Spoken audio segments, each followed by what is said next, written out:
If I had to ask you, what are the top two takeaways from that book, the advice you would give people based on your practice, experience, and science to kind of age gracefully, what would that be?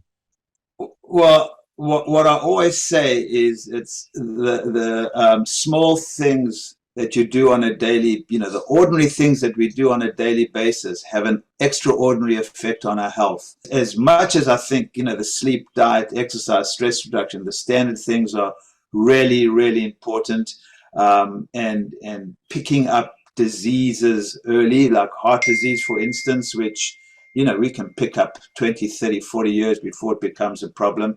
So all of that stuff is important, but don't forget those ordinary things, being grateful, being kind, not holding on to resentments. These little things are probably as important, if not more important, than the standard things that we think make a big difference.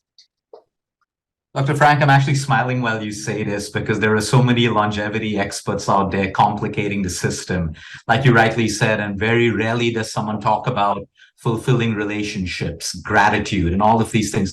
I believe these are the most important things because, I treat patients with cancer and we get to talk a lot to dying patients as well.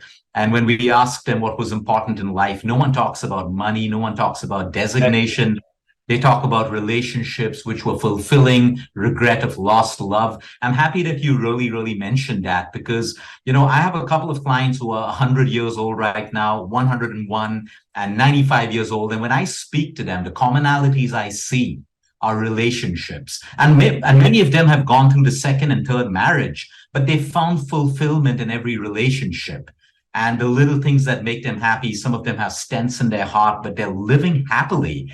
And I believe sleep is important, nutrition, like you said, but I really think fulfillment and, deep relationships is what really cuts it at the end of the day.